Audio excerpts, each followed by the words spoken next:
Arka news కి స్వాగతం. తుపాను ప్రభావం అధికంగా ఉన్న జిల్లాల్లో రేపటి నుంచి రేషన్ షాపుల ద్వారా నిత్యావసర సరుకులు పంపిణీ. మొంతా తుపాను నేపథ్యంలో ఆంధ్రప్రదేశ్ ప్రభుత్వం అన్ని ముందస్తు జాగ్రత్త చర్యలు తీసుకుంటోంది. తుపాను కారణంగా ప్రజలు ఇబ్బందులు పడకుండా ఉండేందుకు కీలక చర్యలు చేపడుతోంది. అందులో భాగంగా తుపాను ప్రభావం అధికంగా ఉన్న జిల్లాల్లో రేపటి నుంచి రేషన్ షాపుల ద్వారా నిత్యావసర సరుకులు పంపిణీ చేయనుంది. ఈ విషయాన్ని ఏపీ పౌరసరఫరాల శాఖ మంత్రి నాదెండ్ల మనోహర్ వెల్లడించారు. ఏలూరు జిల్లాలో తుపాను ముందస్తు చర్యలను నాదెండ్ల మనోహర్ పరిశీలించారు. అనంతరం మీడియాతో మాట్లాడిన ఆయన కీలక విషయాలు వెల్లడించారు. మొంతా తుపాను వారికి 3,000 రూపాయలు సాయం. చంద్రబాబు ప్రకటన.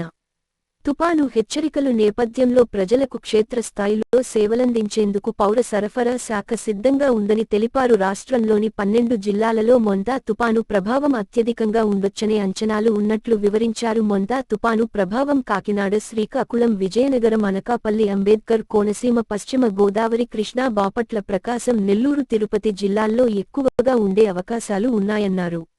భారీ వానలు ఏ జిల్లాల్లో ఎన్ని రోజులు సెలవులంటే ఈ నేపథ్యంలో ఈ 12 జిల్లాల్లో రేపు మంగళవారం ఉదయం 9 గంటల నుంచే రేషన్ దుకాణాల్లో నిత్యావసర సరుకులు అందజేస్తామని మంత్రి నాదెండ్ల మనోహర్ వెల్లడించారు. ఈ 12 జిల్లాలలో 14,145 రేషన్ షాపులు అందుబాటులో ఉన్నాయని, వాటి ద్వారా 7 లక్షల మందికి నిత్యావసరాలు అందుబాటులో ఉంచినట్లు వివరించారు. విద్యుత్ సరఫరాకు ఆటంకం కలిగితే అలాంటి ప్రాంతాల్లో జనరేటర్స్ అందుబాటులో ఉంచామన్న నాదెండ్ల మనోహర్ వాటికి అవసరమైన డీజిల్, కిరోసిన్ కూడా సిద్ధంగా ఉంచినట్లు తెలిపారు. 12 జిల్లాల్లో 626 పెట్రోల్, డీజిల్, ఆయిల్ కంపెనీ అవుట్లెట్లు ఉన్నాయని, పెట్రోల్, డీజిల్ కొరత లేకుండా ఉండేందుకు కంపెనీ ప్రతినిధులతో మాట్లాడి పెట్రోల్, డీజిల్ అందుబాటులో ఉంచామన్నారు. రైతులకు ఇబ్బంది కలగకుండా ఉండేందుకు 30,000 టార్పాలిన్లు సైతం అందుబాటులో ఉంచినట్లు మంత్రి నాదెండ్ల మనోహర్ వివరించారు.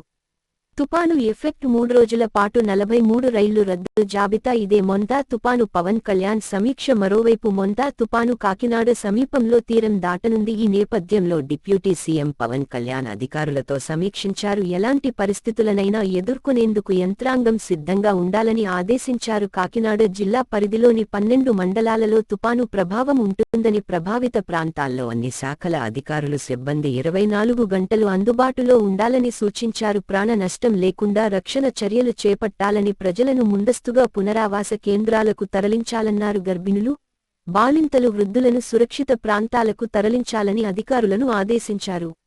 అంబులెన్సులు, అత్యవసర సర్వీసులు సిద్ధం చేసుకోవాలని, ఆసుపత్రులు